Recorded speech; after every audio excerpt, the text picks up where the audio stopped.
Salve, salve você que gosta do bom bate-papo, informação. Seu lugar é aqui no Só Resenha, o podcast feito para criar interação entre o apresentador e o convidado e para matar a minha e a sua curiosidade.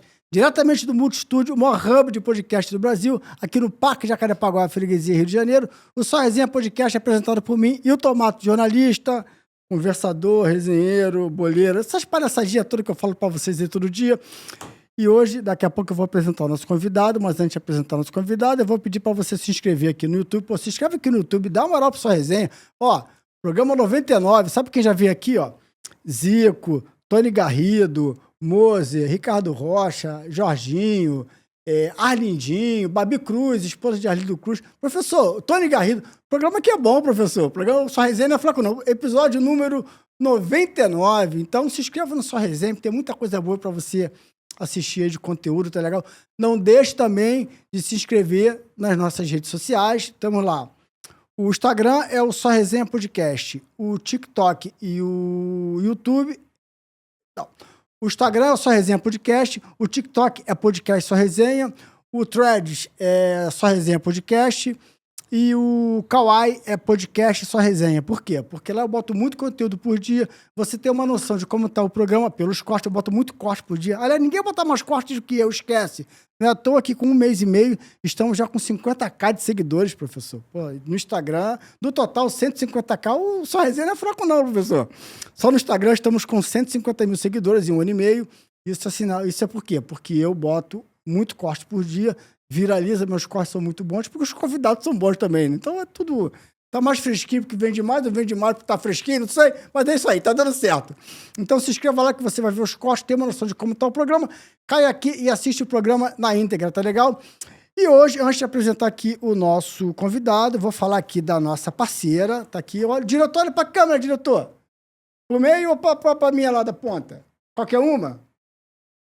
Acho que eu fiquei no vácuo, o diretor deve estar lanchando. Já deram pizza já pro diretor? Não, o diretor deve estar comendo pizza. Então, vou botar para aquela ali, ó. Nossa parceira, a Planet Forneria, para você que é... Mas olha só, para você que é da Barra, Recreio e Jacarepaguá, a Planet Forneria, a melhor experiência gastronômica que você vai ter disparado, a melhor pizza dessa região, Barra, Recreio, Jacarepaguá, tá legal?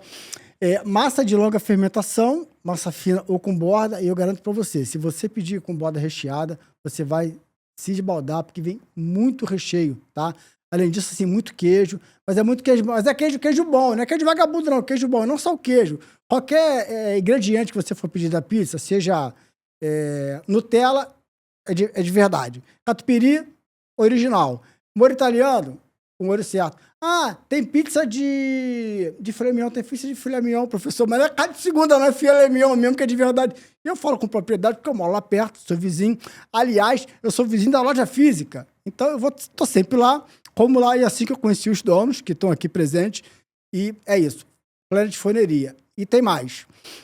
Um dos pontos mais importantes que eu acho na entrega deles é o seguinte, que eu valido muito, é a questão dos motoboys, porque... diferentemente de... Às vezes você pede uma coisa e chega lá, e a comida chega lá toda torta, né?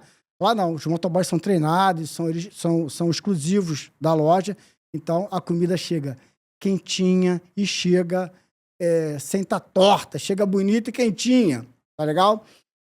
Outra coisa também, aí você tá pensando assim, tudo bem, mas eu moro num condomínio que o meu bloco é o último. Tudo bem, bicho. O cara vai lá, vai na tua porta. Sabe aquelas coisas de criança, quando a gente mentia pros nossos filhos, de Papai Noel? Papai Noel vai deixar aqui na janela, vai deixar aqui na porta, Papai Noel vai deixar ali. É verdade. O Papai Noel é mentira, que a gente enganava os nossos filhos, mas aqui é verdade. O entregador, ele vai lá na tua porta e deixa a pizza lá. Então, olha só, corre, você pode pegar pelo Instagram, você pode entrar pelo site, pode pegar pelo iFood, pelo Instagram também, é @Planet Forneria, tá? E você que assiste o Só Resenha, tem o cupom Só Resenha 10, você tem 10% de desconto. Mas lembrando, é para você que mora Barra, Recreio ou Jacarepaguá. Fechado? Planet Forneria, aprovado? Os donos estão aqui, foi aprovado. Agora vamos falar sério, né? Chega de jabá, vamos falar de futebol. Tenho o prazer de receber aqui professor, eu chamava na época de repórter de professor, vou continuar chamando para manter a liturgia do cargo, que eu tenho um orgulho de ter aprendido muito com ele. Professor Jorge Oliveira, que honra, muito obrigado por ter vindo aqui, professor, de verdade mesmo, muito obrigado por senhor estar aqui. Seja bem-vindo, episódio número 99. E eu vou fazer aqui uma confissão do quanto que eu aprendi com o senhor, né? Porque eu cobri clube com o senhor, que o senhor é treinador, mas se apresente, seja bem-vindo. Vamos falar de futebol, professor? Hilton, muito obrigado. Eu estou muito feliz de estar aqui com você, te revendo, né? Estivemos juntos Recentemente. também recentemente lá naquela... Que era meu aniversário aquele dia, aliás. Era seu aniversário, né? É. Mas também lembrando os tempos antigos. Os tempos antigos, E a gente estava aqui comentando fora do ar, ele acho que mandou um abraço pro senhor, foi o Mansur. Eu falei para ele, tô indo gravar com o professor Oswaldo, manda um abraço para ele, pô, sempre tratou a gente bem. Vocês eram todos muito jovens, né? O Fábio Azevedo, Rafael Marques, rapaziada boa. A gente começando ali. E eu fico feliz quando eu revejo vocês atuando, né? E dando conta do recado e seguindo, acima de tudo, um perfil muito fiel, né? Muito digno do jornalismo, né? Do jornalismo esportivo. Né? Exatamente. Eu fico muito feliz de vê-los. Eu assim, eu vi esses caras bem no início, começando a carreira. É verdade, porque assim, eu trabalhei com o senhor em alguns períodos. O período assim, que mais me marcou, porque eu era setorista, foi no Fluminense. Na sua primeira passagem, foi 2001, 2002. Eu fui setorista do Fluminense em 2002, que era o ano do centenário. O senhor não ficou a temporada toda, né? Mas assim... Foi. E eu digo que eu aprendi muito com o senhor. Porque eu sou muito inteligente e conseguia fazer, assim, análises, associações do futebol sempre em comparação com a vida, como era a vida. Eu só fazia sempre uma associação do futebol com a vida. E aquilo me dava um estalo. Eu falava para os meus amigos, fora do jornalismo, cara, o Oswaldo é muito maneiro, cara. Eu tenho pra... Eu nunca falei isso pro senhor, tô falando aqui de verdade. Aí você pode falar assim, tá falando pra puxar meu saco. Não, mas é de verdade mesmo. E toda vez que eu ia pro treino, e naquela época, hoje não, hoje tem backdrop, hoje tem... Não é naquela época que tinha backdrop, mas hoje o técnico não fala, quase ninguém fala. Naquela, era uma época que só falava, todo mundo falava todo dia, né? É verdade. Então eu ia pro treino assim, falava, vou pro treino, eu vou ter uma aula hoje de novo com o Oswaldo, porque ensinava muito pra gente. Então... Tô falando isso aqui de verdade pro senhor. E era uma época assim, menos íngreme, né? Se podemos falar assim. E a relação dos treinadores, jogadores, né? E outros membros da comissão técnica das equipes de futebol tinha uma relação muito mais amistosa com o pessoal da imprensa. Tinha. Né?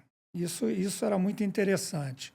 Eu acho que com a valorização e muito principalmente, Hilton, com a abertura, hoje é um leque enorme, né? De entrega de meios conteúdo. de comunicação. Sim. Eu acho que isso acabou limitando muito essa relação amistosa que nós tínhamos naquela época. Foi uma coisa mais limitada e que, de certa forma, atrofiou uma coisa que era muito mais amigável, né? À medida que foi se tornando mais profissional, porque ficou muito abrangente, as pessoas foram se limitando. Se limitando, Eu trouxe aqui, quando eu comecei lá nos anos 90, por exemplo, já vieram aqui, ó, galera raiz, Ricardo Rocha, Alexandre Torres, que estavam lá naquele almoço com a gente, Mauro Galvão, Leandro Ávila, assim, era uma turma que, Luizinho Quintanilha, era uma turma que na época ali de cobertura de Vasco, daqueles anos 90, a gente entrava, ia lá tomava um café lá com eles, andava por São Januário, aí tomava um Guaraná na frente do... Tinha um estacionamento, não sei se ainda tem, tinha um estacionamento em frente a São Januário. Isso. Tinha um estacionamento...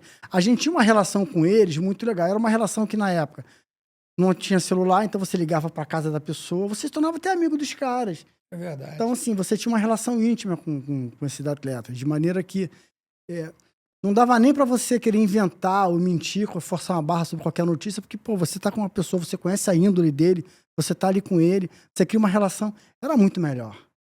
Também do que hoje você não tem contato, não tem contato com ninguém. Você não vê o cara só na coletiva ali, você não tem... Mas, enfim. Professor, acompanhando futebol? Eu acompanho, eu procuro ver os jogos, né? Gosto muito de ver os jogos. Tem dia que eu vejo 3 jogos, É né? mesmo. Ontem, por exemplo, eu vi, ontem eu vi Cruzeiro e Cruzeiro e Atlético, Atlético. depois vi Vasco e Botafogo. Mas tem dia de ver 3 jogos, e às vezes à tarde passa umas championzinhas É verdade. só para relaxar, aí fica bom E demais. só Né? não viu Corinthians e Atlético Paranaense, que foi no mesmo horário de Vasco e Pois Botafogo. é, isso eu não vi, só vi o gol e os melhores momentos. Legal. O senhor viu a convocação na seleção? Vi. Mas assim, não vi com muita atenção, não. Porque como tinha outros jogos ontem, eu fiquei também. Quando chegar mais perto do jogo da seleção, aí eu vou É. Assim, ficar mais atento. O que o senhor Mas eu achou, vi as novidades, o né? que o senhor achou da convocação? Eu achei legal, achei legal. Inclusive, a justificativa que o Ancelotti deu para quem não foi convocado e para os novos que ele convocou são são muito plausíveis, né? Você consegue entender bem. 2 jogos que, na verdade, são amistosos, porque a seleção já está classificada para o Mundial. E ele precisa realmente conhecer mais jogadores. Né? E por isso ele convocou alguns que nunca tinham sido convocados e não convocou alguns que ele já conhecia bem. Você acha que essa convocação tem assim, 100% da autonomia dele? Porque na primeira, dizem, a gente não pode afirmar, que ele estava chegando, então ele deve ter ouvido ali o Rodrigo Caetano, deve ter ouvido o Juan. Convoca essa turma aí. Você acha que nessa já tem assim, 100% da autonomia dele? Ele está se aproximando muito disso. Né? E isso é gradativo, né, Hilton? À medida que ele vai se habituando ao cargo, né, lidando com as coisas que ele tem que lidar diariamente, ele vai se apropriando das coisas que ele tem que fazer. Isso, na verdade, é uma coisa gradativa. Não seria nem bom senso ele chegar e assumir sem ouvir as pessoas. Então, acho que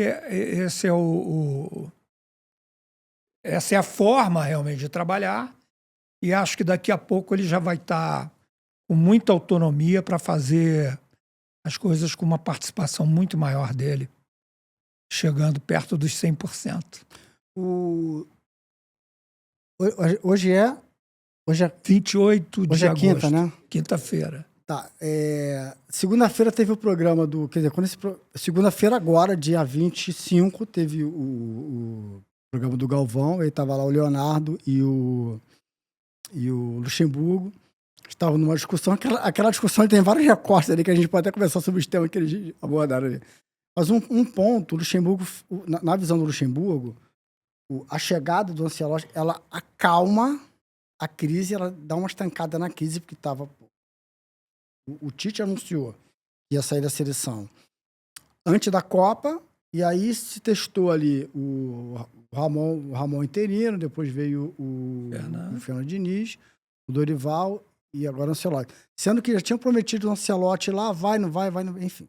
O fato é que o Brasil até perigou ali, ficou perigando para não se classificar, já está classificado, mas não é uma campanha assim como já teve outras. Então.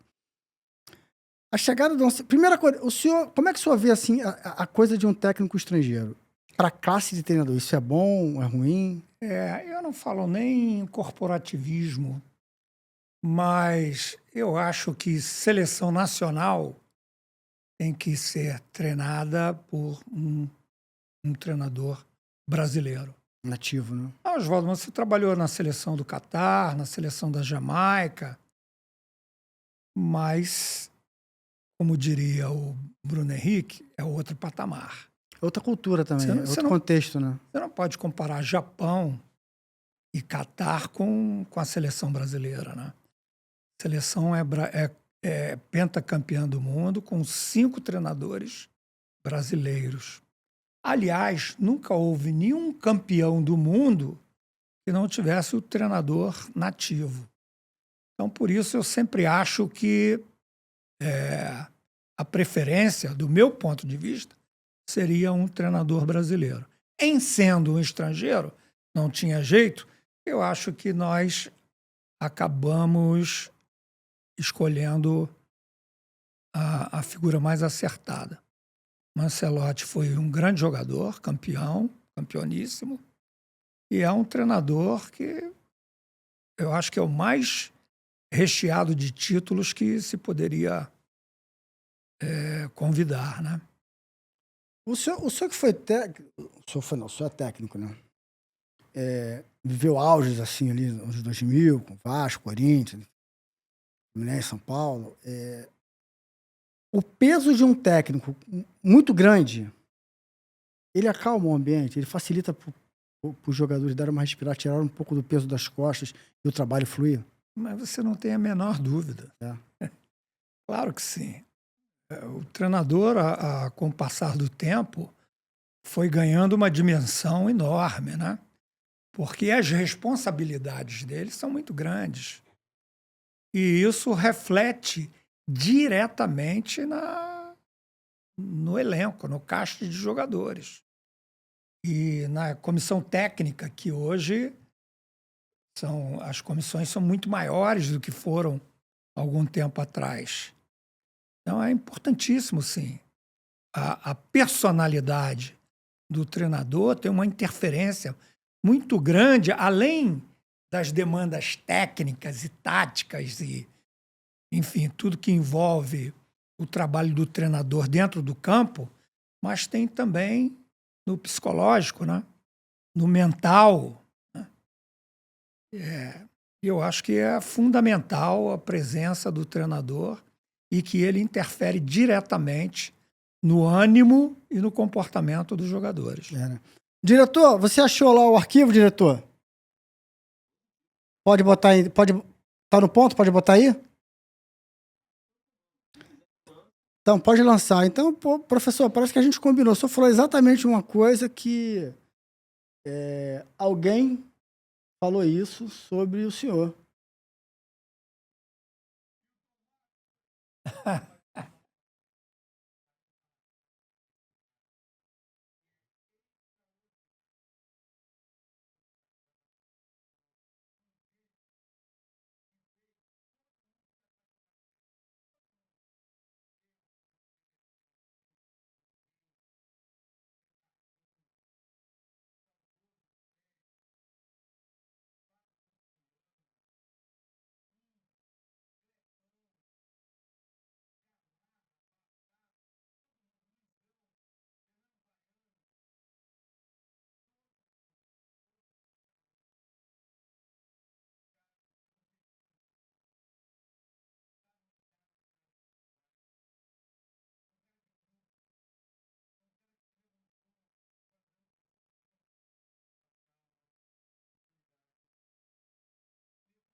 Moral, né, professor? Puxa, é muito legal, Wilton. Isso.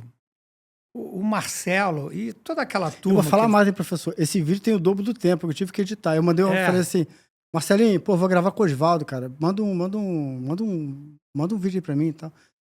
Em 10 minutos já tava. Ele, porra, vou parar. Ele parou o carro, eu tive que cortar, tinha o dobro do tempo, senão o programa ia ser só o vídeo dele. Foi uma relação excelente.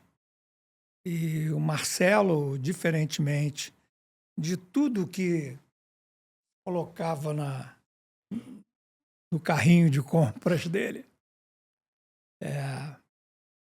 sabe, se diluiu na minha convivência com ele. Pode parecer até retribuição às palavras dele, mas não é não. O Marcelo, ele é um cara que puxava a fila nos treinamentos, dedicadíssimo, interessadíssimo pelo trabalho o tempo todo. Era o último a sair do campo. E me ajudou demais. Aliás, não foi só ele, né? Toda essa turma que ele enfileirou, Encon, Vampeta, Edilson, Batata. Quer dizer, tem uns assim que não eram muito conhecidos. O Maurício Goleiro, pô, que cara excepcional. Como me ajudava, sabe? Quando tinha aquelas... Maurício vinha por trás, pô, professor. Muito legal. Foi uma convivência brilhante, muito produtiva, a gente via isso dentro do campo, né? Não era um elenco bom, mas não era um elenco muito rico, com muitos jogadores. Aliás, nós tínhamos até algumas limitações. Mas todos eram muito dedicados. Isso nós conseguimos, sabe, porque aconteceu o seguinte, foi a minha estreia como treinador profissional, né? E eu fui substituir o Vanderlei, que foi para a seleção. Só que eu era auxiliar antes. E eu convivi com eles 1 ano antes de assumir o cargo. E aquilo me deu uma ambiência muito grande, né? Nós tínhamos uma relação muito boa, eu com os jogadores. E aquilo me ajudou demais. Eles gostavam muito de mim e eu gostava muito deles, né? Foi um fator que facilitou muito a que a gente chegasse nesse ponto de eu ouvir essas palavras do Marcelo, que eu retribuo integralmente. Porque, em que pese, na época todo mundo falava muito dele, que ele só era muito brincalhão. Gostava muito de brincar e aquelas farras no vestiário e tal, piadas, né? Gozação entre eles, que sempre aconteceu. Mas na hora do trabalho era um cara seríssimo. Trabalhava muito. Volto a dizer a você, puxava a fila e era o último a sair do campo. Dá trabalho? Algum, mas, olha, muito menos do que a gente pode... E muita coisa é fictícia, sabe? Muita coisa é atrelada. Não era isso tudo. Eu me lembro, já falei isso até numa outra entrevista, o Marcelo, ele às vezes entrava na minha sala e falava assim, Osvaldo! Ele falava assim. Ele também foi forrão. Osvaldo! Eu disse, o que foi, Marcelo? Ele, olha, amanhã eu vou fazer um jogo de festa lá em Natal, mas eu chego direto pro jogo. Tinha jogo no dia seguinte. Eu venho do aeroporto direto pro vestiário do Pacaembu, tá certo? Eu digo, tá bom, pode ir. Nada, ele falava aquilo de farra, só pra brincar, entendeu? Ele gostava de criar esse clima assim. Agora, assim, eu fiquei amigo dele, ele veio pro Vasco em 2003, eu cobria Vasco. E aí a gente criou uma relação, assim, muito legal, até hoje, né? Eu falo com ele toda semana. Eu acho que é por conta das raízes, né? Porque, assim, ele é de Sulacap e eu era de Pilares.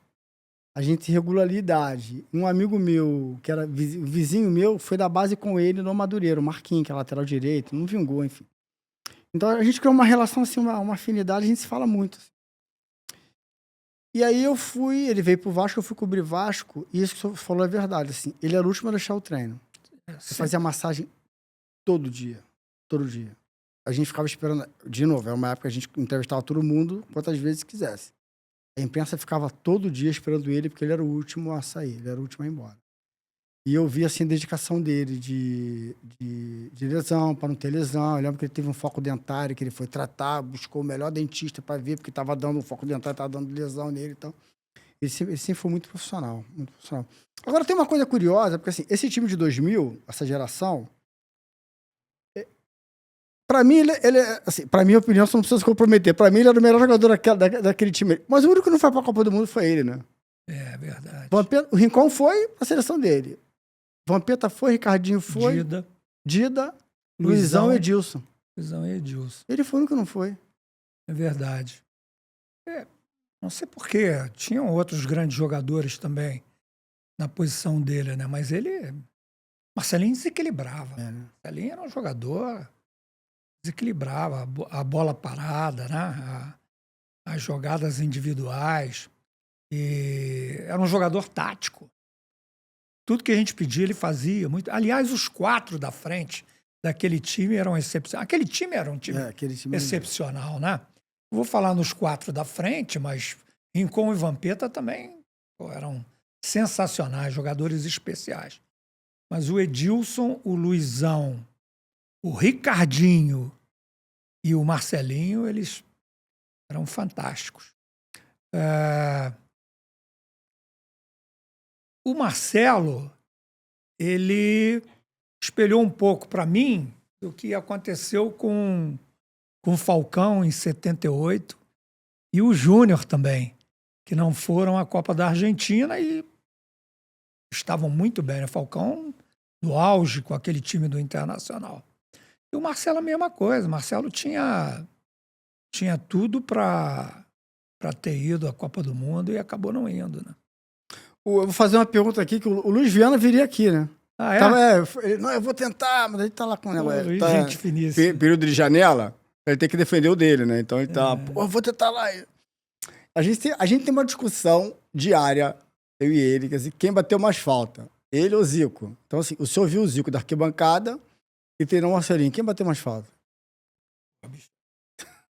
É terrível. Aliás, eu vejo sempre algumas publicações e tem assim, na quantidade, parece que o Marcelinho tem 82 gols de faltas e o Zico acho que 78 seria isso. Mas o Zico era perfeito demais, né, cara? O Zico era perfeito demais. Tem até um lance que, para mim, é inesquecível. Eu trabalhava no Catar em 81, tinha acabado de ser vice-campeão mundial na Austrália com o sub-20 do Catar, e cheguei no Brasil e ia jogar Flamengo e Cobreloa, a primeira partida da final da Libertadores. Foi 2-1, né? Foi. Aí eu fui ao Maracanã assistir aquele jogo. No dia seguinte, eu escutei o Austin Rodrigues falando assim, excursão para o Chile para assistir o jogo do Flamengo, não sei o quê. E eu estava de férias aqui, né? Falei, vamos embora.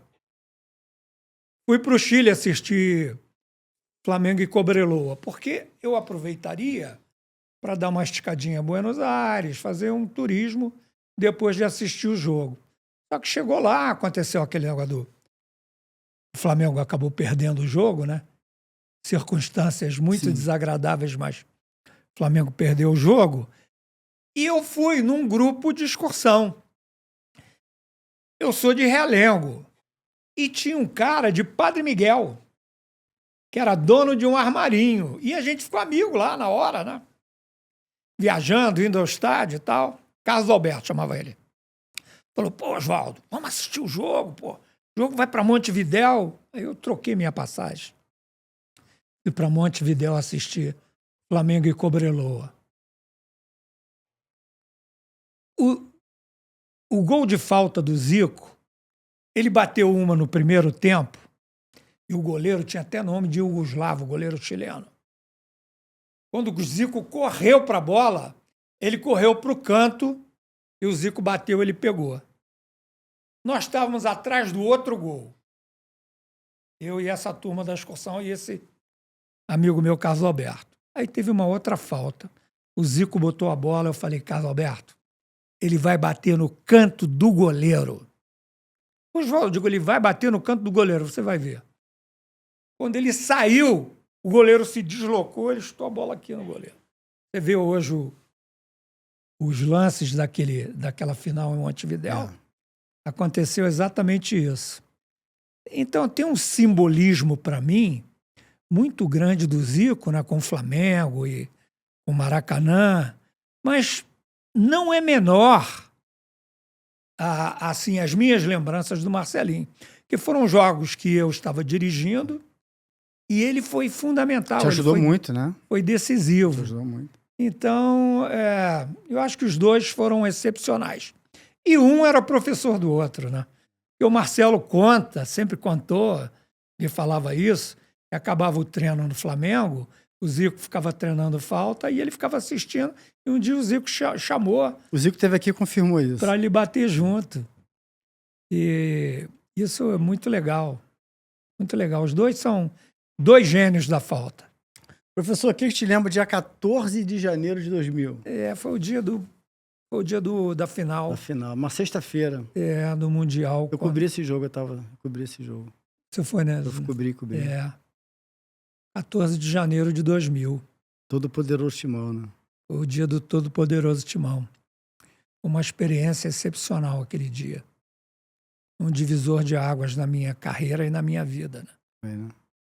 Foi muito bacana, muito importante. Tudo aquilo que aconteceu até nós chegarmos ali, né? Porque nós fomos campeões paulistas, campeão brasileiro, e na sequência, já em janeiro, né? Mas foram 3 títulos consecutivos.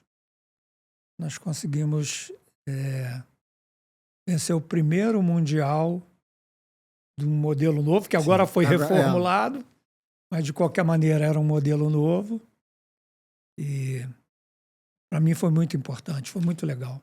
Osvaldo, se você fosse... Eu sempre faço a pergunta aqui. Se você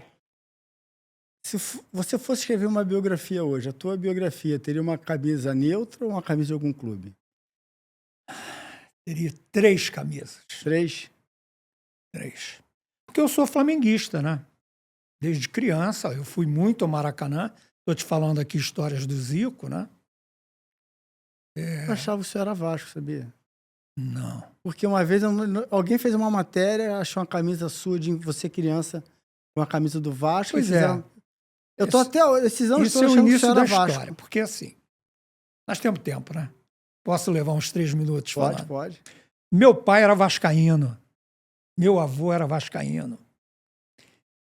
E eu, pequenininho, meu pai me vestia todo de Vasco. E nós morávamos num conjunto em Cascadura, entre Cascadura e Quintino, até perto de onde o Zico cresceu. Eu sou de Pilares, eu sou vizinho ali. Também. Na Rua Goiás. Sei. Quer dizer, atrás da Rua Goiás, era a Rua A. E eu, todo vestidinho de Vasco. Só que isso foi nos anos 53, 54, 55. Ano do tricampeonato do Flamengo. Eu chegava de Evaristo, né? É isso. De Evaristo de Macedo. Isso. Chamorro, Tomires e Pavão. Adi, Dequinha e Jordão. E aí vai. Aí teve algumas variações com Índio, Moacir, Babá, Zagallo. Zagallo veio depois. Bem depois, né? Só que eu chegava a garotada toda Flamengo. Um dia eu virei pro meu pai e falei assim, eu quero uma camisa do Flamengo. Pô, aquilo em casa foi terrível, né? Meu avô ficou doido. Mas chegou no Natal, meu pai me deu a camisa do Flamengo. Isso foi uma lição para mim maravilhosa até hoje, né? Do altruísmo do meu pai, né? Que era uma pessoa capaz de ter atitudes como essa. O meu pai também é Vasco, eu sou Flamengo. Meu pai fez a mesma coisa. Meu pai é Vasco, eu sou Flamengo. Que legal, eu não sabia dessa. Muito bom. Porque aconteceu isso comigo. E eu, dali para frente, eu tinha 3, 4, 5 anos de idade, né? Mas sim... Seriam 3 camisas, então, a biografia. 3 que são 4, agora eu estou me lembrando. Eu tenho Flamengo e o Corinthians no Brasil, onde eu comecei a minha carreira. E depois, um clube no Catar, que eu trabalhei 11 anos como preparador físico, eu tenho um amor muito grande também, que é o Al Arabi, do Catar. Trabalhei 11 temporadas nesse clube. E outro é o Kashima Antlers, né? Trabalhei 5 anos e nós ganhamos muitos Ganhou títulos. muita coisa lá, né, professor? Ganhamos 9 títulos em 5 anos. Ganhou pouca coisa, né? Então, essas 4 camisas, para mim, pior é quando elas se cruzam, né? Aí é terrível. Poucas vezes, quer dizer, Flamengo e Corinthians, sempre muito mais, né? Legal. A gente falou no começo da seleção brasileira e eu me lembro, o senhor foi no programa há um tempo, não sei se foi no Charla, e o senhor fez uma defesa assim muito grande do Neymar. O senhor acha até que perseguem muito ele e tal. Eu queria que o senhor continua com essa convicção sobre ele, com essa opinião sobre ele. O que ocorre é o seguinte, na minha opinião, é uma questão de racionalizar a situação, né? Eu considero o Neymar um dos 10 melhores jogadores brasileiros em todos os tempos. Todos os tempos? Porque poucos jogadores eu vi fazer os gols, as jogadas, enfim, ter a performance do Neymar. E ele hoje carrega um mérito que eu considero enorme. Porque até as Olimpíadas de 2016, isso, todo mundo cobrava que o Brasil nunca tinha ganho um título olímpico, né? Agora não vale mais nada, agora não se fala mais. Mas até ali, era um peso muito grande. Havia uma cobrança generalizada de que nós nunca tínhamos conquistado um título olímpico. E ele foi o grande personagem daquele título, né? Inclusive batendo o pênalti decisivo na disputa contra a Alemanha. O senhor acha que... A gente pode ir comendo enquanto a gente resenha aqui, tem a pizza da Planet Forneria, né? Aqui, o Marcos e o Eric estão aqui. Uma para ele? Tá, essa aqui, tá, esse é salgado e esse aqui é doce, não? As duas são salgadas, tá? Pô, que coisa linda de pizza. O senhor pediu... É marguerita, né? Essa é marguerita. O senhor pediu, o Marcelo tá aqui, eu falei com ele. Ela. Só vai provar. Só vai provar, professor. Com relação à não convocação dele, o senhor achou que ele... Eu acho que ele vai. Não sei. E o senhor acha que se ele for... Ele é o cara ainda que decide ou não? Não sei. Não sei se ele ainda vai ser. Decisivo? Não sei. Hoje ele está com 33 anos de idade. E não sei se ele vai conseguir a plenitude dele para jogar, né? Isso eu não consigo te dizer, porque são coisas que estão por acontecer. Agora, em outro tempo, ele foi um jogador realmente muito importante. E, como alguns outros, também não conseguiu um título mundial, né? Falando que ele foi campeão olímpico, foi o grande personagem. Mas em Copas do Mundo, ele não conseguiu. Mas tecnicamente, assim... Obrigado. O fato dele estar ali, ficou quase 2 anos sem jogar e tá voltando... Dá para qualificar ele não como salvador da pátria, mas como uma peça assim, fundamental? Ou esse retorno dele ainda não foi o suficiente para ver nele uma qualidade que a gente fala assim, pô, olha, se ele jogar isso, ele decide? Ainda não foi. Ainda não foi? E eu acho muito difícil ele voltar a jogar aquilo tudo que ele jogou. Que ele já jogou. Não sei, não tenho essa medida, né? Não tenho convivência com ele para te afirmar nada nesse sentido. Você treinou ele? Não. Não. Eu cheguei no Santos 1 ano depois dele, quer dizer, 6 meses depois que ele saiu. Ele sai, né? E eu o conheci no Santos 1 ano depois, que ele veio de férias, foi lá visitar as pessoas, eu estava lá e eu o conheci naquele dia. Mas Você acha que hoje ele é... Dá para mensurar assim, hoje ele é 50% do que foi no auge, 60% ainda, como é que... Dá para mensurar o quanto ele é do que ele já foi no auge? Não dá. Vamos comer, professor? Eu só acho o seguinte, ele está muito tempo parado E isso sempre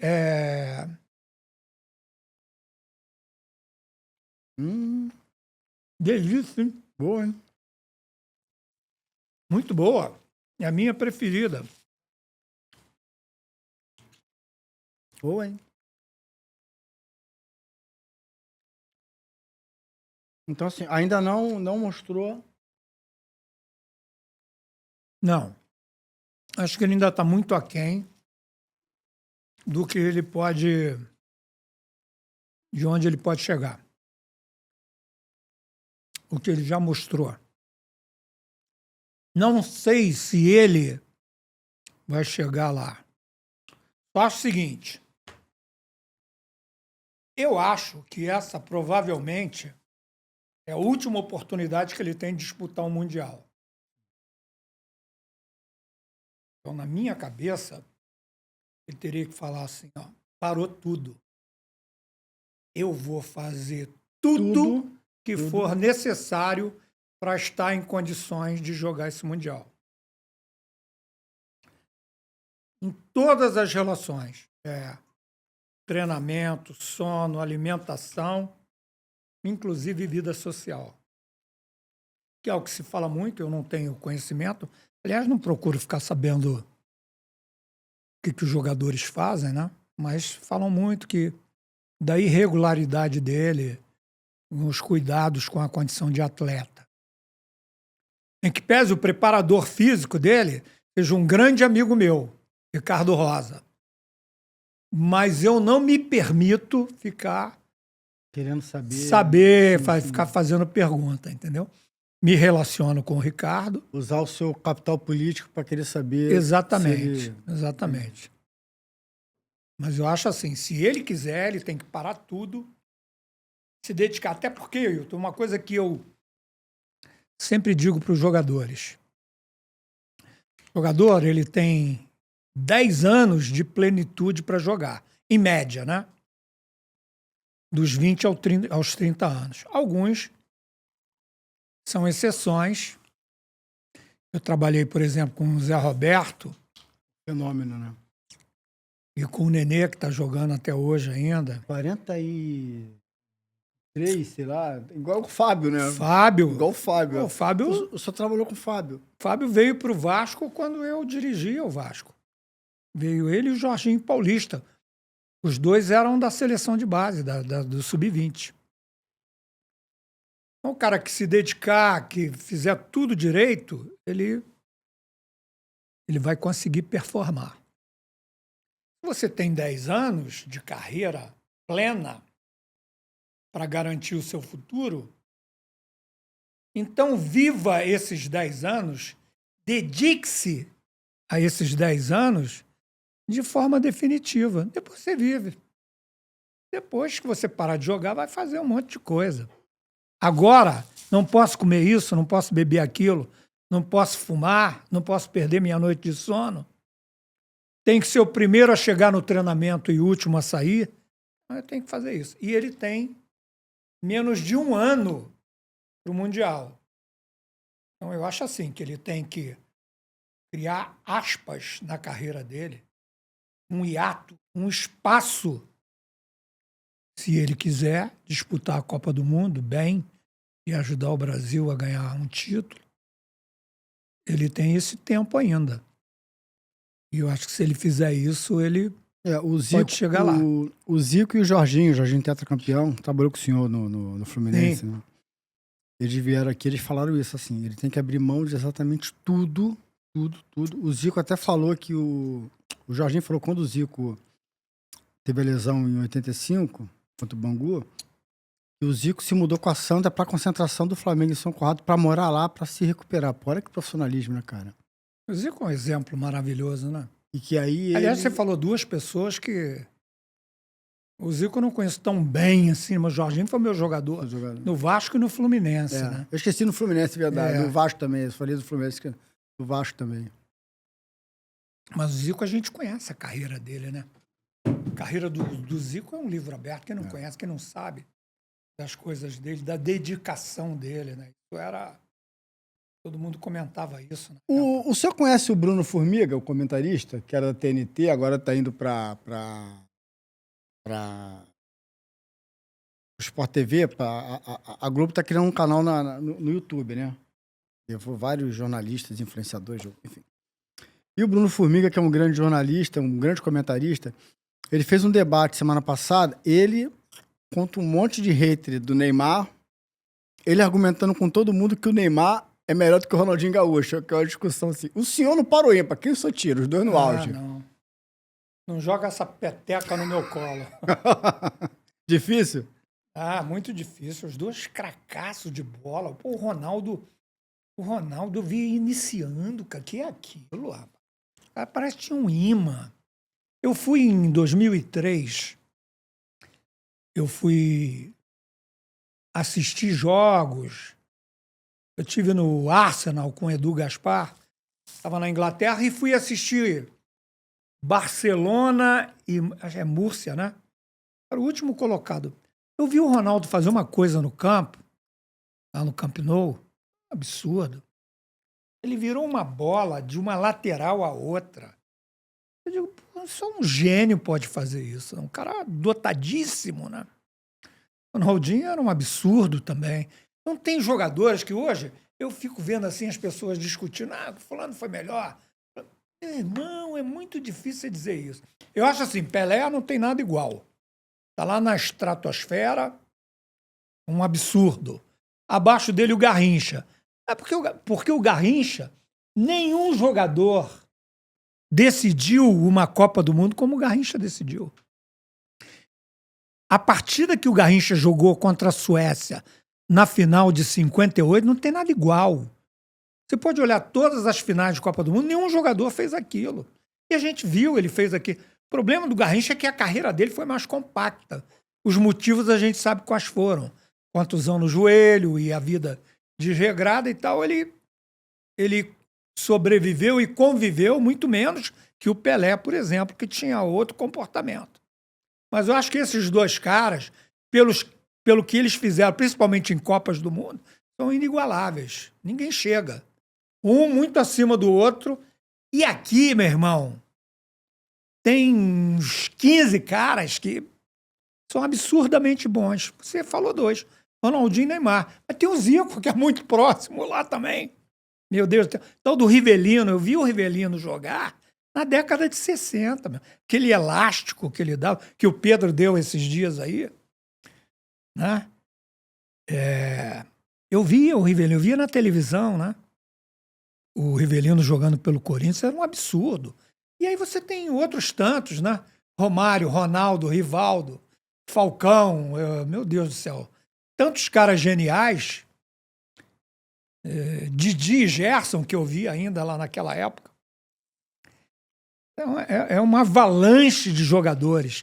E quando tem essa coisa assim, pô, quem você escolhe? Por favor, não joga essa batata pra mim não, porque eu vou ficar doido. Porque você me perguntou se eu fico assistindo jogos e às vezes eu fico fazendo assim, pô, qual o Flamengo, melhor Flamengo de todos os tempos? Qual o melhor Santos de todos os tempos? Pelo menos os 4 grandes do Rio e de São Paulo, mas de vez em quando eu mudo. Eu digo, peraí, pô, tem que mudar aqui um pouquinho, entendeu? Porque, pô, eu vi, né? Eu assisto futebol desde o final dos anos 50, eu era muito menino, mas eu assisto. E tenho aquelas lembranças. Pô, eu vi muito jogador absurdo, fenomenal. Não, os caras eram maravilhosos, pô. E isso me chama muita atenção, sabe? Mas mas o Neymar é dessa última safra. Será que dá para nascer algum outro jogador igual a ele, assim? Olha, a gente sempre falou assim, não tem mais, não se faz mais. Se critica muito hoje o trabalho que é feito na base dos clubes, né? Que se poda a possibilidade dos grandes craques aparecerem. Mas eu acho que na mesma hora que estavam falando isso, surgiu o Ronaldo Fenômeno, fazendo aqueles absurdos que a gente viu ele fazer, que eu vejo até hoje, eu digo, pô, inacreditável, como é que esse cara conseguia fazer isso, né? Romário, pô. Esses dias eu estava lembrando, por causa do elástico do Pedro, eu estava lembrando alguns lances do Romário, que ele fazia muito também, né? Teve um contra o Corinthians, né? Eu era o treinador do Corinthians. Ah, era o senhor? Era. Foi em 99, eu acho. 99, 99, no Rio e no São Pacaembu. Paulo de 99. É o senhor o técnico. Era. Mas ele fez uma outra, que para mim ainda foi mais bacana, num jogo na Espanha, ele pelo Barcelona. Ele leva lá assim, o cara vai lá em Cascadura, ele traz para cá e faz o gol. Um negócio absurdo, né, que o Romário fazia também, né? Além de ser veloz, preciso, inteligente, era habilidosíssimo, né? E esses caras que eu estou te falando dessa plataforma, dessa prateleira, são muitos. E, sabe, por isso que eu acho covardia. Você fala assim, escola. Eu fico montando na minha cabeça os times, sabe? Eu digo, pô. Você consegue montar o melhor time que você viu? Brasileiro. É difícil, porque vai dividir em algumas posições, né? Em algumas posições vai dividir. Eu vou ter que ficar com esses 10 aí para escolher um, pô. É muito difícil. É muito difícil. Foram todos muito grandes jogadores, cada um na sua época, né? Qual foi o maior que você viu depois do Pelé? Pelé não conta. Pelé e Garrincha não conta. O maior que você viu. Então, isso daí que nem quando a gente era garoto e comia bala Juquinha. A bala Juquinha, quando você é criança, tem um gosto excepcional. Você vai ficando adulto, aquele gosto vai perdendo. Então, os caras que eu vi na minha idade mais tenra, que eu sonhava mais com futebol, são os caras que me marcaram mais. E aí é Rivelino, Zico, né? São os caras daquela época, né? Das décadas de 60 e 70. Foi muito marcante, né, o futebol que esses caras jogavam, né? Mas eu não deixo de admirar hoje os caras mais recentes, né? Eu gosto muito de ver. Eu acho que a gente teve uma grande perda, era aquele Denner. Se não tivesse acontecido o acidente que aconteceu, ele teria sido um dos grandes jogadores brasileiros de todos os tempos também. Ele viveu muito pouco tempo, né, para dar margem ao desenvolvimento de aptidão que ele tinha para jogar futebol. Se ele tivesse mais tempo, meu Deus do céu, esse cara ia jogar demais, porque a facilidade que ele tinha de drible, em velocidade, de finalização, né? Mudar a direção. Incrível, ele era incrível. O Luizinho Quintanilha esteve aqui e a gente conversou sobre isso e ele falou assim que o Denner poderia chegar a um patamar assim do que foi o Neymar, mais ou menos. Sem dúvida, eu também acho. Porque ele fazia coisas incríveis, né? Fazia coisas incríveis. Professor, mudando de assunto, o senhor foi um grande treinador. Aí vamos falar assim de treinadores. Não tem como a gente não falar do Felipe Luiz, que o Flamengo sempre tem hype, o Felipe Luiz tá no hype. A gente tá gravando o programa hoje, o Flamengo deu de 8-0. Quando for o ar, já vai jogar de novo, que vai jogar domingo contra o Grêmio. Grêmio, Aqui, né? Mas enquanto a gente tá gravando, o último jogo foi Flamengo e Vitória 8-0. Eu nunca tinha visto um jogo 8-0 do Flamengo. Eu vi 8-1 em 89, Flamengo e Nova Cidade na Gávea. Eu tava na Gávea vendo esse jogo. O Bebeto meteu 4 e ainda perdeu um pênalti. O Zico fez 2, Renato Permucho fez 1, o Zinho fez 1. Falta um gol que eu não lembro de quem era, porque tem muito tempo. Foi 89, eu lembro. Felipe Luiz, o que você acha dele? Muito bom. Gosto muito. Gosto muito. Um cara muito sensato, com posições muito definidas e equilibradas. E eu acho que isso ainda não advém da carreira de treinador, que ele está há muito pouco tempo nisso, mas ele está extraindo com muita propriedade o que ele aprendeu com outros treinadores, né? Com o Simeone, por exemplo, que ele trabalhou muitos anos no Atlético de Madrid, e eu, agora não, mas em outras oportunidades, eu vi o Atlético de Madrid jogando muito bem, e o Felipe Luiz jogando naquele time. Eu acho que ele tem muito para crescer. É uma expectativa muito positiva e muito otimista que eu tenho a respeito da carreira do Felipe. Efeito bom. Assim, ele, apesar de ser. Como ele é jovem, ele certamente ainda. Deve faltar alguma certa maldade para ele, né? Para ele tomar algumas decisões, enfim. Ele é Sim. jovem, isso. Ele precisa criar uma casca. Mas, pelo tempo que ele tem ali, com o elenco que ele tem, ele vem demonstrando uma certa maturidade, vem fazendo. Isso. O senhor, como treinador, ainda em cima do Felipe Luiz Flamengo, o senhor falou do Pedro agora. E eu, no começo do programa, falei fora do ar, e o senhor sempre educou muito as suas entrevistas sempre educavam, que a gente trazia coisa até pro lado pessoal, pra vida, o exemplo que o senhor dava de futebol. O senhor deve ter lidado com situações como foi a do Pedro, que segundo o Felipe Luiz, pô, não queria treinar, e, pô, ficou de migué, pirraça, etc, deboche e tal. O senhor achou Ele fez certo ali em, de repente, expor para dar um choque no Pedro, para o Pedro voltar? Ou, de repente, podia conversar mais internamente, não precisava expor ali em público? Estou perguntando para um grande líder, para um grande treinador, campeão do mundo, como é o senhor. Como é que o senhor... Você poderia optar pelas duas possibilidades e ser bem-sucedido nas duas. Ele podia ter sido mais discreto, não ia mudar muito, dependendo do que ele tivesse conversado com o Pedro internamente, em particular. Mas eu, vendo depois, eu acho que aquilo acabou tendo uma repercussão positiva, porque também os resultados foram positivos. A gente sabe que a gente depende, no futebol a gente depende disso. A bola tem que entrar, né? Entende? Então, como o Flamengo continuou jogando bem, e o Pedro entrou, fez gol, e o Pedro também fez a meia-culpa, né? E se adaptou às condições impostas pelo Felipe. Eu acho que isso tudo concorreu para que a coisa tivesse esse encadeamento que está tendo agora. Ele em forma e recuperado, ele é o 9 da seleção brasileira? Eu acho. Eu acho. Eu gosto muito. Eu, até pouco tempo, quando ele... Porque eu peguei o Pedro no Fluminense, mas ele não jogou comigo. Ele estava machucado. Ah, verdade. E eu fiquei tão pouco tempo que ele não se recuperou a tempo de jogar comigo. Entendeu? Foi uma pena, foi uma lástima. Porque desde aquela época eu já vinha acompanhando o Pedro, até num jogo que eu acho que foi o Fluminense mesmo, no Campo do América, em Belo Horizonte, em que ele se machucou, e aí ficou um tempo para se recuperar. E foi a época que eu cheguei, ele ainda estava em recuperação. Foi 2016? Por aí, 17. Não, acho que foi um pouco mais para lá. Porque eu trabalhei no Fluminense em 2019. E eu cheguei, ele ainda estava em recuperação.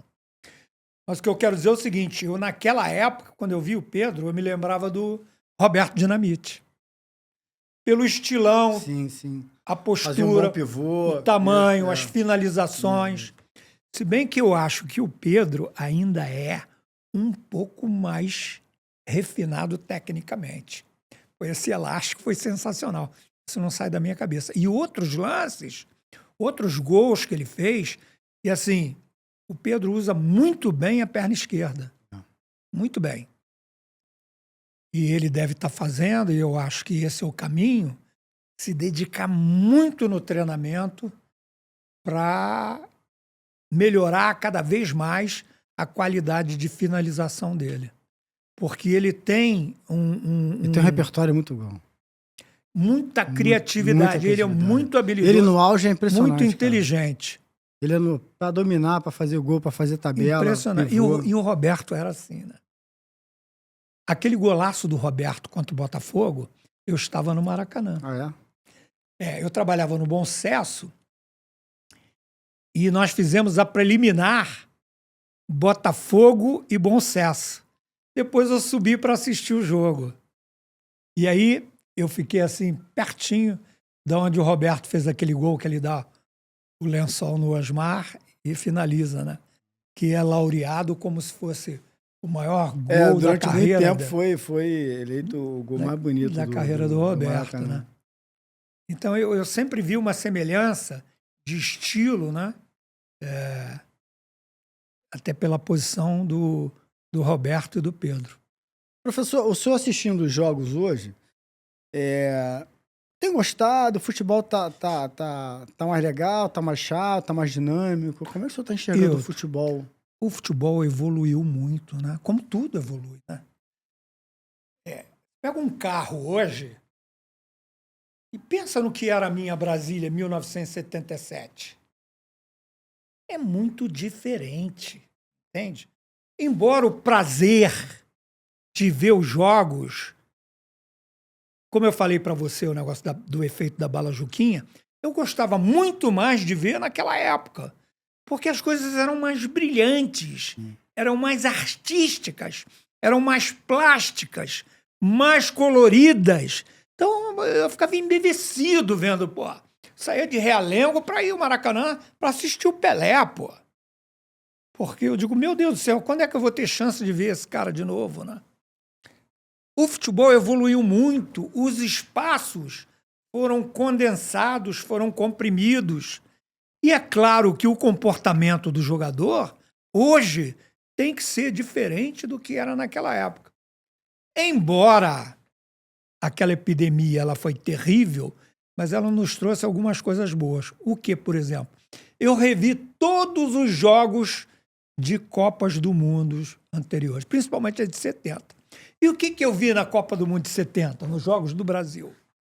Que Jairzinho e Rivelino, ou Paulo César, que jogou vários jogos aqui, eles voltavam, marcando, ajudando o Carlos Alberto e o Everaldo e o Marco Antônio quando jogou. O Gerson e o Clodoaldo fechavam a frente da área. Pelé ou Tostão, um dos dois sempre pendia para marcar o volante ou o zagueiro adversário que estava iniciando as jogadas. Quer dizer, o time já se compactava naquela época com o Zagallo, que, aliás, foi o redentor, taticamente, do futebol brasileiro, né? E foi o Zagallo que disse, não, Pelé e Tostão vão jogar juntos. Né? Rivelino e Gerson vão jogar juntos. Piazza vai jogar de quarto zagueiro. A gente não pode esquecer isso. Foi uma revolução. Eu acho que o Brasil poderia ter sido campeão do mundo em 70, com o João Saldanha, com Paulo César, o Edu na ponta, com Joel Camargo na zaga, né? E se bem que o Saldanha já colocava o Pelé com o Tostão juntos, né? A qualidade era muito... sobressaía muito. Hoje a gente não vê mais essa qualidade com tanta frequência, né? Eu fico muito feliz quando ainda vejo o Arrascaeta fazer as coisas que ele faz, né? Pudesse puxar o Uruguai para cá para esse cara ser brasileiro, porque realmente ele é um jogador desequilibrante, é um jogador brilhante, é um jogador com cenas raríssimas, né? Então, o futebol mudou muito nessa direção.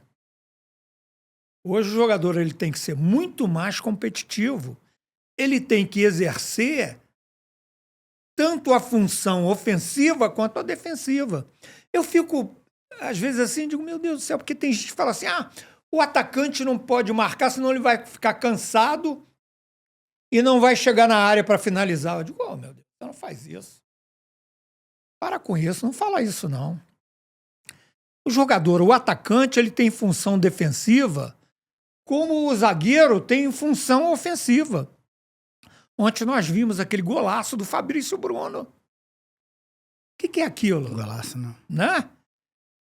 Ele é um zagueiro que foi lá chutar no gol. E o atacante, ele precisa participar. Ele não vai ficar... Agora, ele tem que estar preparado. Ele tem que se dedicar e saber que ele tem múltiplas funções no jogo. Que ele vai exercer uma função de marcação, embora a principal função dele seja atacar. Você não vai defender, você vai jogar contra o Chelsea, contra o PSG, e vai deixar um jogador sem uma função defensiva, vai tomar 3-4. Não adianta, né? Eu me lembro quando o Palmeiras estava disputando a final contra o Chelsea, lá do Mundial, e aí o Rony voltava para marcar o lateral, os caras falaram, Rony vai, assim, ele não chega, não vai na frente. Meu irmão, ele tem que marcar, porque senão, perdeu de 1, vai perder de 3, 4. Agora, quando o time se impuser, tiver a qualidade com a bola, ele chega lá na frente e vai fazer o gol. Se ele não estiver preparado para aquilo, bota outro no lugar dele. Ou então ele joga 60 minutos, o outro entra e joga mais 30. Hoje você tem essa possibilidade. Você tem 5 substituições para fazer. Você com 5 substituições para fazer, você pode chegar para 1, que eu já fiz isso em algumas situações, não com 5. Eu digo, corre até você aguentar. Quando você não aguentar mais, me faz um sinal que eu te troco. Agora, o fulano do adversário não pode pegar na bola. Se você deixar o cara mais criativo pegar na bola, e para isso alguém tem que ter uma função defensiva. Entende? Você precisa realmente se multiplicar. E isso você vai conseguir se dedicando à sua profissão, na sua preparação, no seu treinamento, na sua alimentação, no seu sono. É aquilo que eu falei, você tem 10 anos para jogar na plenitude.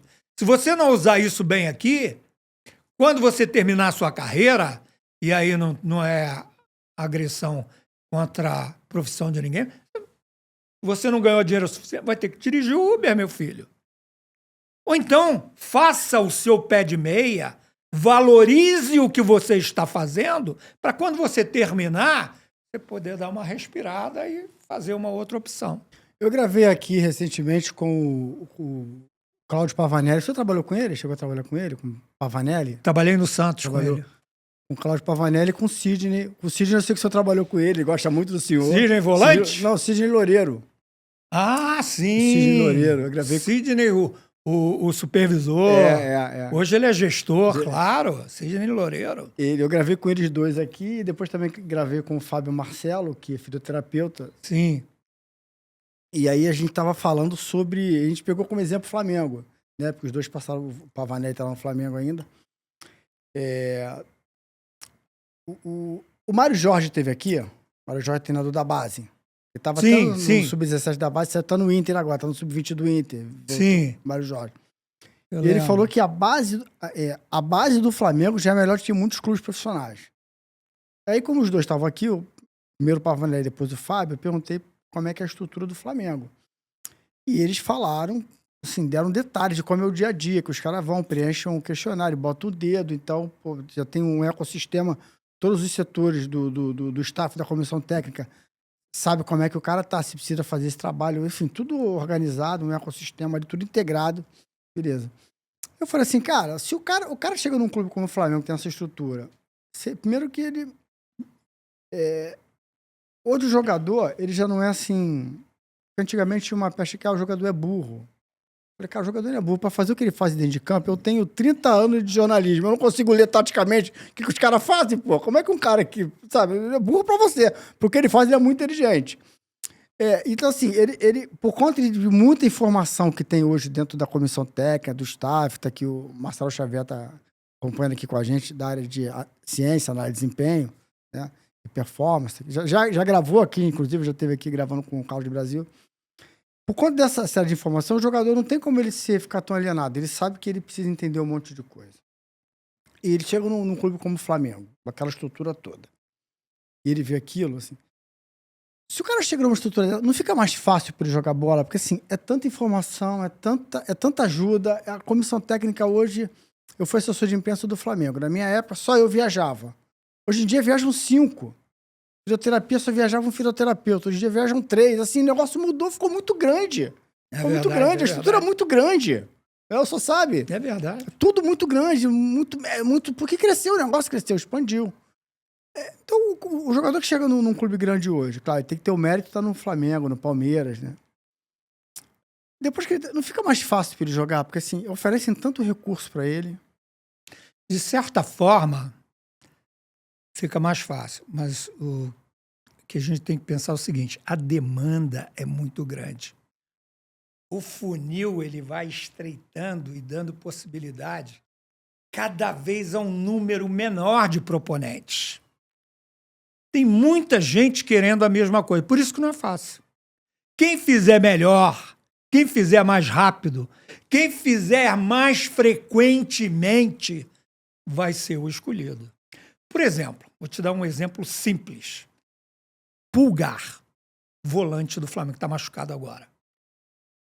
Eu sempre que estou vendo o jogo com meu filho, eu falo, presta atenção no Pulgar. Cara, a participação do cara no jogo é um negócio absurdo. Da mesma maneira que ele está aqui armando, organizando, quando o Flamengo perde a bola, principalmente era na época que estava o Wesley na lateral direita, ele imediatamente dobrava a marcação no cara que vinha atacando no lado do Wesley. Ou nos caras, que às vezes muitos times vêm o lateral e o meia que está por ali. Né? Enfim. Quando você olhava, o Pulgar estava aqui. Quando você olhava, ele estava no meio, tocando. Ele estava aqui cobrindo. Dentro da área, ele era um dos principais na bola parada defensiva. E na ofensiva também. Então, um cara que se desdobra, que se integra, se entrega. Esse Gregory do Botafogo, outro jogador absurdo, que às vezes as pessoas não percebem a importância que um cara desse tem numa equipe, porque é uma questão de equipe. O cara fazer uma função que nem muitos estão qualificados para fazer. O senhor falou em filho. Tem um filho seu fazendo aniversário hoje? Tem. É? Mandou um abraço. Guilherme, Gabriel. Tem o Guilherme e tem o Gabriel. O Gabriel tá lá na Bahia. Tá. Porque hoje joga Fluminense e Bahia. Meu filho é o analista de desempenho do Fluminense. É verdade. E hoje está completando 38 anos de idade. Meu Gabrielzinho. Amicíssimo do Marcelo. Eles trabalharam juntos no Botafogo, são amigos até hoje. Eu já falei com ele hoje de manhã. Já mandei um grande abraço para ele. O senhor saiu, ele ficou, né? Porque ele era eu lembro da época, ele era muito competente, que mesmo que o senhor saía, o seu filho vai ficar. Vez. No Palmeiras foi a mesma coisa. Quando eu saí, os caras me chamaram e falaram, Oswaldo, tu vai, mas ele fica. Que bom, né, professor? Falei, tá legal, não tem problema não. E no Fluminense, foi no dia seguinte, eu estava em casa, eu estava saindo com a minha esposa assim, para caminhar no condomínio, tocou meu telefone e era o presidente do Fluminense. Falou, Oswaldo, a gente queria te pedir... Já era o Mário, não? Era o Mário. Era o Mário já? Era o Mário. A gente queria te pedir para o Gabriel ficar, para trabalhar com a gente gostou muito do trabalho dele. Eu falei, claro, ele pode ficar. Não, mas ele não quer, porque diz que você ficou chateado com a sua demissão. Eu digo, o quê? Peraí, peguei o telefone. Falei, rapaz, o corporativismo, né? Nego sai, porra. Deixa de ser otário, tu vai trabalhar, porque se não tivesse, eu tô sem trabalhar até hoje. Você não vai conseguir me acompanhar sempre, você tem a tua família. Ele é casado, tem 2 filhos, né? São os 2 netos, a Júlia e o Henrique, são filhos do Gabriel. E ele aí continua lá até hoje. Foi com o Fernando Diniz para a seleção brasileira, né? Então tá alcançando metas e hoje na profissão dele, no que ele faz, é um profissional muito reconhecido e isso me faz muito feliz. O senhor falou que estou sem trabalhar até hoje. O telefone tem tocado, professor? Ou o senhor está mais seletivo, assim? Pô, claro que o senhor não vai aceitar qualquer trabalho, né? Ultimamente não tem, não. Não? Mas tocou em algumas situações e eu fui um pouco radical, sabe? Porque, assim, o que a gente tem visto é, por exemplo, o treinador perde 3 jogos e aí ele é mandado embora. E eu sempre pergunto pro cara, vem cá, você quer fazer um trabalho comigo? Ou se perder 3 jogos, você vai me mandar embora, como você mandou o fulano há 3 semanas atrás? Então, isso, de certa forma, criou um obstáculo para mim. Porque eu não acredito, você não tem uma varinha de condom para chegar e... Algumas vezes acontece, eu não sei se você acompanhou, mas o Flamengo, em 2015, nós chegamos e ganhamos 6 jogos consecutivos. O Flamengo estava em 16º lugar, ficou em 4º entrou na zona da Libertadores. Em algumas situações você consegue, mas isso você não pode afiançar. E eu acredito no trabalho quando você tem longevidade, quando você pode dar continuidade àquilo, né? Quando eu fui para o Corinthians em 2016, foi minha última passagem, na coletiva de apresentação, um dos repórteres falou assim: pois é, Oswaldo, mas recentemente os seus trabalhos não têm... Seu último bom trabalho foi no Botafogo, em 2012 e 2013. O que houve? Eu digo, o que houve é exatamente o que você disse. 2012 e 2013. Eu trabalhei 24 meses para conseguir fazer uma equipe. As outras oportunidades, em cima disso que eu estou dizendo a você, você às vezes começa a trabalhar e você não pode dar continuidade. Você não tem tempo, não tem chance de dar continuidade. E se há solução de continuidade, é claro que você não vai conseguir uma performance adequada, né? Você precisa de tempo, de algum tempo, para que as coisas aconteçam. A cultura continua resultadista, né? Sempre foi, né? Há muito tempo. Eu me lembro, o garoto, os treinadores já passavam por essa... Só que houve momentos muito extremos, né? De vez em quando sai um treinador, como saiu o Carille agora, na internet eles mostram estatísticas das mudanças que já ocorreram esse ano durante o Campeonato Brasileiro, com as equipes trocando treinador. Tem equipe que já está no terceiro treinador. E nós acabamos de passar do meio do campeonato, né? E tem equipe que já trocou de treinador 3 vezes. Será que a culpa é do treinador? Você me fala assim, será que o cara é culpado disso? Né? Mas é uma medida imediata, instantânea, que dá um baque, isso a gente não pode negar, e que muitas vezes muda o ânimo, entende? Você não pode mudar 20 jogadores, muda um só treinador e espera que aquilo seja bem sucedido. Se bem que não é a coisa mais legítima a ser feita, né? Ele tá falando de treinador e no programa do Galvão de segunda-feira, teve uma discussão, ele teve até uma treta, né? Fazer uma semi-treta ali, uma pré-treta do Luxemburgo com o Leonardo, que, segundo o Leonardo, o processo de formação, né, do treinador brasileiro, ele não tem representatividade lá fora, no cenário internacional. Então, na Europa, você vê treinador uruguaio, argentino, etc., mas você não vê treinador brasileiro, quase não vê. Você não tem na história, assim, um treinador brasileiro que dirigiu grandes clubes na Europa. Teve ali o Luxemburgo, até treinou o Real Madrid um período, mas não tem...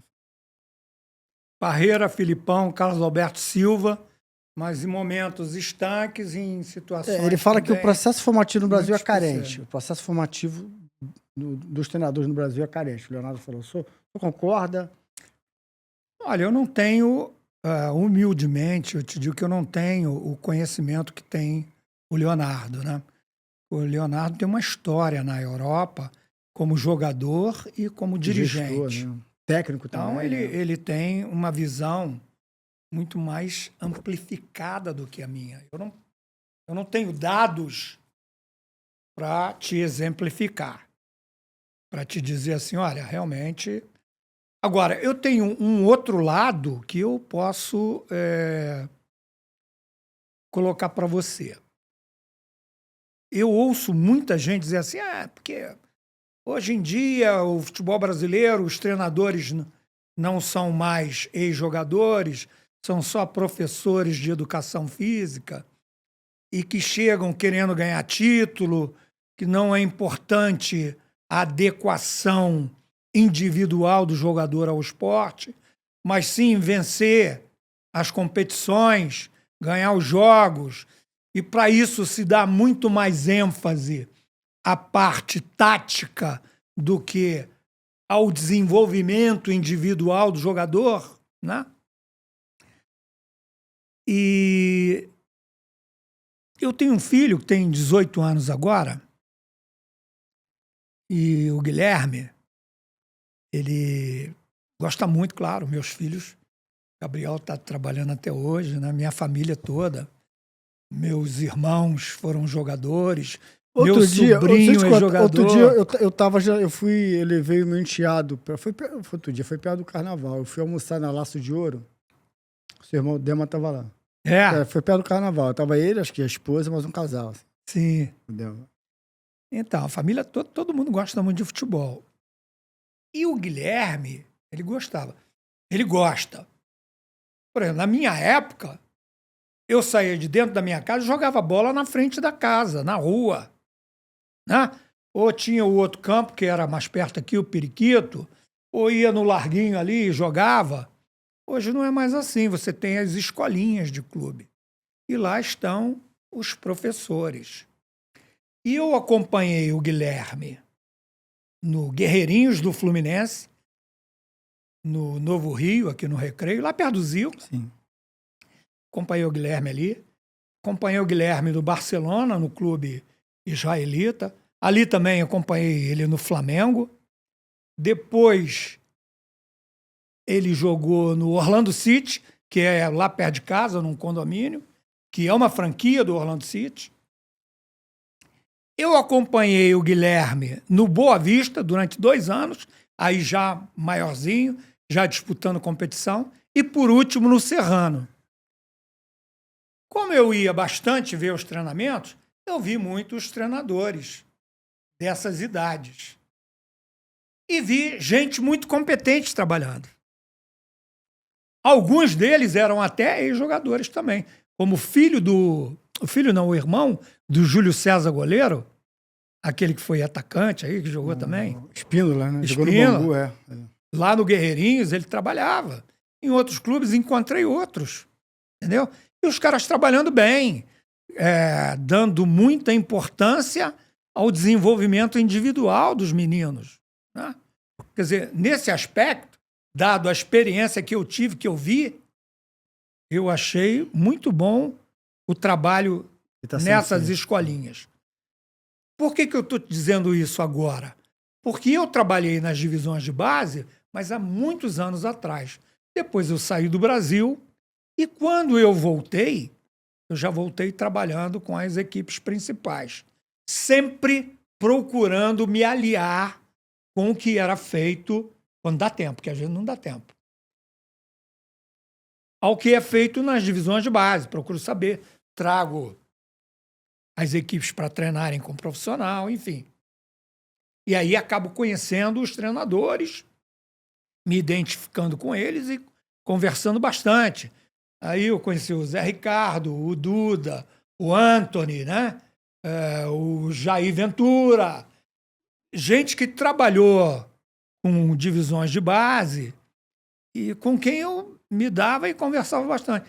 E gente muito boa, muito atualizada, trabalhando não só, é claro, porque na formação é importante você ganhar também. Assim, é formar sem ganhar? Não. A vitória faz parte da formação, da mentalidade vencedora. Isso você não pode tirar. Sim.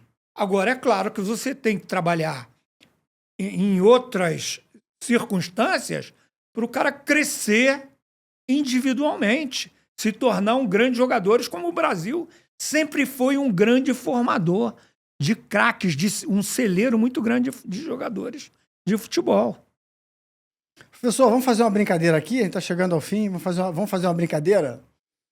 3 jogadores que mais te impressionaram. Não, 3 jogadores absurdos que o senhor treinou. Que eu treinei? Um a gente já falou aqui, Marcelinho. O outro, vou falar de novo, Romário. E outro, um que já faleceu, que chamava-se Fred Rincon. 3 jogadores que mais te impressionaram, mas que não tinham muita mídia. que não tinham muita mídia. É o famoso jogador subestimado, que joga pra cacete, mas, porra, nego não fala. Cara, teve alguns caras assim, sabe? Mas normalmente quando eu começo a pensar assim, não, esse cara teve mídia, né? Acabou tendo. Mas eu acabei de te falar num aqui que eu não treinei ele, mas que eu admiro muito, que é o Pulgar do Flamengo, né? Tem uma participação excepcional na equipe. Mas tem alguns jogadores, um até dessa função também, que hoje está no Bragantino, chama-se Gabriel. Ele volante, Sim, sim. ele trabalhou comigo no Botafogo. Um menino admirável, uma personalidade. Quer dizer, ele acabou tendo, ele jogou em grandes clubes, assim, mas não se fala muito, Sim, né? sim. E normalmente, quando a gente vai falar desse tipo de jogador, a gente olha para a cozinha, né? Para a parte de trás.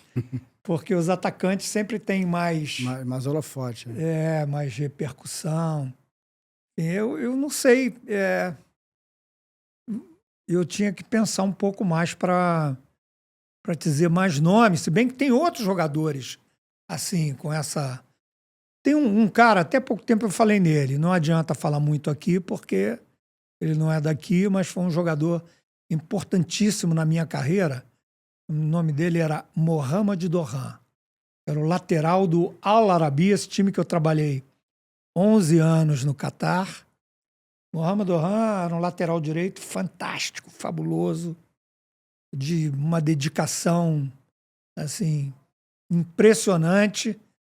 E como você falou, pelo menos aquilo não tem mídia, mas eu, até como uma homenagem distante, se não vai chegar nele lá, eu acredito que não vá, mas de qualquer maneira eu gostaria de citar esse jogador. Melhor lembrança no futebol? Ah, cara, tem algumas muito fortes, né? A gente falou desse título mundial com o Corinthians, né? E aí eu vou te falar da minha carreira. O primeiro título com o Kashima Antlers, o campeonato japonês de 2007, também foi muito legal, mas a maior emoção que o futebol me deu, eu não estava trabalhando, eu era só torcedor, foi a Copa do Mundo de 70. Aquela vitória do Brasil de 4-1 sobre a Itália na final, tenho lembranças muito vivas até hoje. Melhor técnico na história do futebol brasileiro? Carlos Alberto Parreira. Treinador que mais te impressionou na vida? Que mais me impressionou?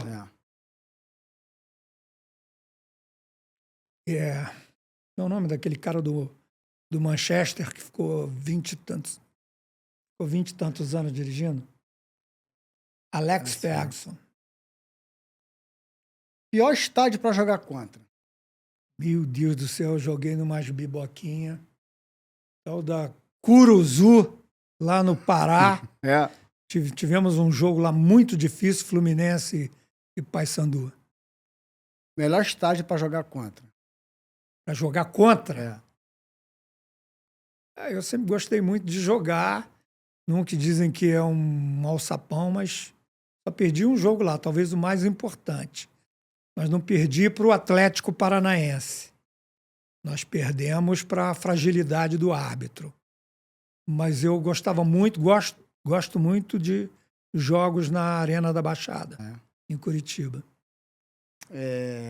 Melhor torcida a favor?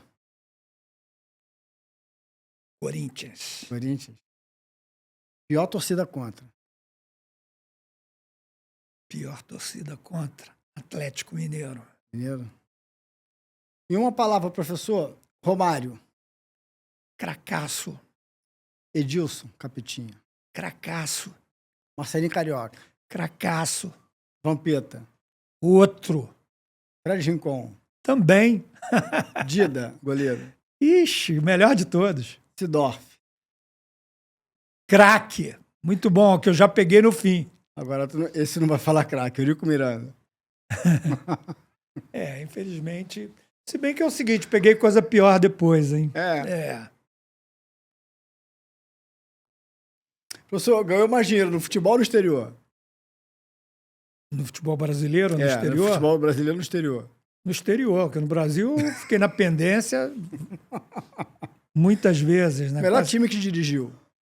Corinthians de 99 e 2000. Algum arrependimento na carreira? Não arrependimento nenhum. É claro que teve momentos, alguns dissabores, que se nós tivéssemos sido melhores sucedidos, teria uma repercussão muito melhor, né? Chamou alguém para sair Chamou alguém para sair na mão no vestiário? Não. Não. Nunca chegou nesse. Não, nunca não. Apesar das brigas que a gente sabe que tem, mas. Mas nunca. É porque o Leandro Bochecha teve aqui. Você trabalhou com ele? Leandro, lateral esquerdo, trabalhei no Cruzeiro. Ele contou que o Luxemburgo. E ele é engraçado demais, né? Ele contou que o Luxemburgo chamava os caras para fazer na mão. Chamou o Maurinho para fazer na mão no vestiário. Não dá, né? Romário Ronaldo. Ah, meu Deus do céu, começou. Aquilo que eu falei para você. Eu vou escolher o Romário porque eu trabalhei com ele. Que eu acho o Ronaldo um cracaço absurdo também. Alex ou Djalminha? Não trabalhei com nenhum dos dois. Mas eu acho que, para a equipe, o Alex foi melhor. Kaká ou Rivaldo? Ah, meu Deus do céu. Kaká. E para finalizar, porque esse é o corte padrão do Sua Resenha, Carlos Alberto ou Arrascaeta? Qual Carlos Alberto? Carlos Alberto jogou no Porto, no Botafogo, Fluminense. Ah, o Carlinhos jogava muito também. Vasco. Eu peguei mais como adversário, porque começou comigo, né? Os primeiros. Verdade, eu tava lá, 2012. Eu tava os lá. primeiros treinos do Carlos Alberto foram comigo. Eu tava lá, verdade. Gostava muito. Inclusive, uma vez eu fui. Dessa vez que eu falei, em 2003, que eu fui lá no Arsenal, o Wenger me perguntou dele, e eu dei as melhores referências. Gostava muito do Carlos Alberto. Ele ou Arrascaeta? Eu acho que os dois se equivalem, mas o momento do Arrascaeta é iluminadíssimo. E no futebol brasileiro, o Arrascaeta foi melhor que o Carlos Alberto. Professor, obrigado. Eu que te agradeço. Deixa a pizza em pé, que ela é muito boa. Obrigado aí por você ter vindo ao seu tempo. A gente tá tentando aí um tempo, para ver como é que é a agenda. Obrigado. A gente bateu esse papo sobre futebol. Poder rever o senhor, que é sempre bom, saber que o senhor está aí bem. Eu ainda não tinha vindo, porque você não tinha me falado da pizza. Ah, é? A pizza está estreando hoje. Por isso que a gente demorou aqui para gravar, enfim, a parceria está estreando hoje. Outros contratempos, eu tenho visto, como você falou, seus cortes na internet.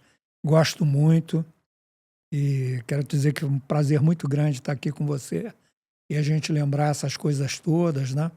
Principalmente daquela época lá que a gente conviveu, e que você, o Mansur, o Fabinho, todos estavam iniciando, o Rafael. Foi uma época muito legal. Boa, né? Uma época muito legal. Muita saudade daquela época. Eu também, assim, e vejo assim com muito prazer todos vocês, né, trabalhando aí. O Rafa, eu me lembro na época que ele ficou doente, a gente ficou muito preocupado, muito apreensivo. Muito mal, Mas graças a Deus, acho que hoje eu vi na televisão. Ele estava em São Paulo, está na SPN, agora está em São Paulo no estúdio. Eu sempre lembro, né? Tá magrinho, né? Naquela época ele era mais gordinho. Muito legal. Memória muito legal. Essa relação é muito importante e ela precisa ser revitalizada. Imprensa com treinadores e jogadores.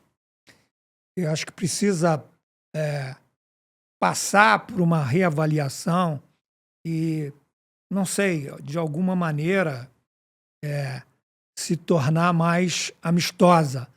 Porque já houve um tempo que era assim, mas com o crescimento muito grande dos setores de imprensa, né, ficou muito...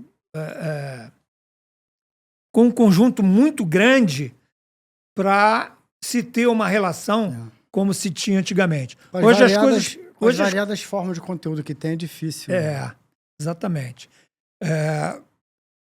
Hoje é muito mais difícil de você ter uma relação mais... Aquele nosso almoço lá, né?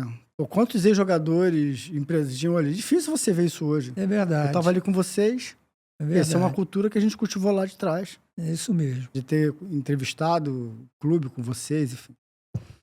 Isso mesmo. Professor, antes de encerrar aqui, falar um pouco mais da nossa... Cadê aquela caixinha? Eu quero mais um cafezinho para comer essa pizza aqui, porque eu ainda não acabei. Não, a caixinha essa caixinha. Lembrando aqui, ó, da nossa parceira, Planet Forneria, professor. Lembrando, para quem mora, Barra, Jacarepaguá, Recreio, Planet Forneria. É a sua melhor experiência gastronômica, assim, disparada, a melhor pizza dessa região. Barra, Recreio, Jacarepaguá. Você ali, você tem muito serviço. Primeiro você tem um motoboy exclusivo da casa, treinado para fazer a pizza chegar na tua casa, sem que ela chegue toda torta, requenguela. Meu pai que fala requenguela, professor, requenguela é antigo, né? Meu pai que fala até hoje, requenguela. Requenguela é antigo, fica denunciando a minha idade também, né? Eu fico repetindo isso. Evita que a pizza chegue toda torta. Ela chega quentinha e chega quentinha e chega rápido. O tempo prometido que tá lá, quando você baixa, vai no aplicativo, baixa, chega na hora, chega rápido. Ele entrega na tua porta. Ah, eu moro num condomínio, o meu bloco é o último. Não, o motoboy ele vai lá, entrega na tua porta, na tua mão, ele entrega tudo. Os ingredientes de primeira, queijo de qualidade, não é queijo vagabundo, não, queijo bom, cara de qualidade, catupiry, original, molho italiano, bom. Tem uma pizza, professor, maravilhosa, depois o senhor vai ganhar aí, vai conversar, você vai ter o cupom, vai ter lá o jabazinho do senhor. Quiser pedir uma pizza de filé mignon, né, Marco? Eu comi lá filé mignon. E é filé mignon de verdade, não é negócio de carne de segunda, não. Filé mignon porque a carne é boa. Nutella, não é aqueles chocolate vagabundo, não. Então, assim, o material de primeira, ingrediente de primeira. E você tem também você tem a massa fina, a massa com recheio. E se você quiser borda fina, vamos lá. Com borda, sem borda e com borda. E se você pedir pizza recheada, a borda recheada vem cheia de recheio. Seja pizza doce com chocolate, Nutella, bananas, catupiry, com tudo que você for pedir, de acordo com a pizza. É maravilhoso. Então aqui, ó, Planet Forneria, o Instagram é @Planet Forneria. Mas é só, é Barra, Recreio e Jacarepaguá, tá legal? Entra lá, pede e você tem o cupom Só Resenha 10. Se você assiste aqui o Só Resenha, cupom Só Resenha 10, que você vai lá e tem 10% de desconto. Beleza? Me despedir aqui mais uma vez do professor Oswaldo Oliveira, que me ensinou muito. Prazer muito grande. Prazer de cobrir o clube com o senhor. Então, eu tenho a memória afetiva desses momentos da minha carreira, da minha profissão como jornalista, como repórter. Pedindo professor. E lembrando para você se inscrever aqui no Sua Resenha, se inscreva aqui no Sua Resenha, ative a notificação, muitos programas bons aqui, Zico, Tony Garrido, Oswaldo Oliveira, Léo Moura, a Tirson, Luizinho Quintanilha, Arlindinho, enfim. Jorginho. É 99, vou tirar uma ondinha agora, né? Zico, pô, vou esquecer. Pô, Deus, né? 99, vou tirar essa onda agora. Outro dia eu não sei quem vem aqui, não sei quem veio. Aí eu falei assim, a gente tá falando sobre bater falta. Eu falei assim, olha só, o Zico e o Pet estiveram aqui. Aí eu olhei pra câmera e falei assim, pô, vou tirar onda agora porque o Zico e o Pet tiveram aqui, né? Porque o papo era bater falta, o treino não tem nem pra bater falta, né? Eu falei, o Zico e o Pet estiveram aqui e falaram isso. Então, e também se inscreva nas nossas mídias sociais, que é o Instagram é Só Resenha Podcast. O TikTok é o podcast Só Resenha, porque você entra lá, assiste os nossos vídeos, bota muito corte por dia, tem uma noção de como está o programa, cai aqui no YouTube e assiste o programa na íntegra, tá legal? Esse foi mais um Só Resenha Podcast, com a presença do professor Oswaldo Oliveira. Até o próximo. Fui!